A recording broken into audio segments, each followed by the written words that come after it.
ఎన్నో ఏళ్ల రాజకీయ జీవితం ఒక నిజాయితీపరుడుగా ఎక్కడ కూడా ఎలువడి చూపేయకుండా నడిపి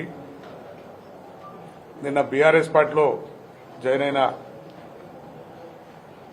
మా అన్న పార్టీ ప్రధాన కార్యదర్శి జీవన్ రెడ్డి గారికి, మా మంత్రివర్యులు సుదీర్ఘ రాజకీయ జీవితం ఉన్న మంత్రివర్యులు అన్న ఈశ్వర్ గారికి, అదేవిధంగా మాజీ జడ్పీ చైర్మన్ దావా సంత గారికి, చొప్పదండి మాజీ ఎమ్మెల్యే సుంకర రవిశంకర్ గారికి, వేములవాడ ఇన్ఛార్జ్ మాజీ మాజీ ఎమ్మెల్యే అంటే మా పార్టీకి ఎమ్మెల్యే కనుక మా లక్ష్మణరావు గారు ఇన్ఛార్జ్ లక్ష్మణరావు గారు, మార్కెట్ చైర్మన్ బాబురెడ్డి గారు, వైస్ చైర్మన్ జిల్లా పరిషత్ హరిచరణ్ రావు గారు, అదేవిధంగా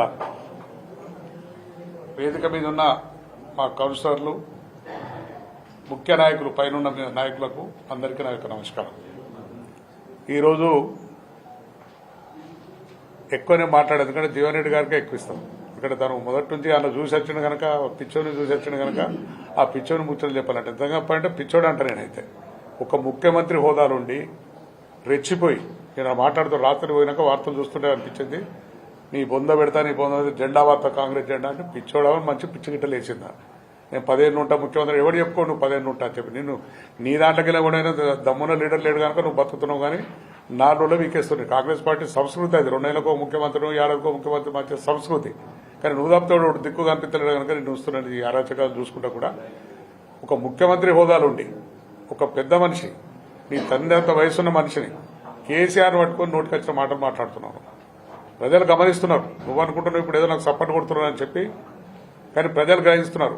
ఆయన నోరు విప్పుతలేడు. నిన్న కూడా కేసీఆర్ గారు బహిరంగ సభ పెడితే కూడా ఒక్క మాట కూడా రేవంత్ రెడ్డి పేరు కూడా తీయలేదు. నువ్వు కేసీఆర్ పేరు తీయద్దు బతుకుతలేవు అంటే కేసీఆర్ అభిమానం ఉన్నట్టున్నావు. పేరు తీయాలనుకుంటే తిరుగుతున్నావు. అట్లా అటువంటి పిచ్చి మాటలు మానేసి ప్రజలకు ఇచ్చిన వాగ్దానాలు 6 గ్యారంటీలు 420 హామీలు ఏవైతే ఇచ్చినావో దాని మీద దృష్టి పెట్టి అప్పుడు మీరు చేయని ఉంటుంది. ఎటు మేడిగడ్డ దగ్గరకు పోయి మేడిగడ్డ కూలైపోయింది, కూలేశ్వరం అన్నోనైతే మళ్ళీ నిన్న పోయి మీటింగ్ పెట్టాం. 2.5 సంవత్సరాలు దాన్ని కాలయాపన చేసినాం. అది చేసేదంతా ఆ పాత కాంట్రాక్టర్లో మేము పోయినప్పుడు మేము కూడా పోయి చూసిన విజిట్ చేసినాం.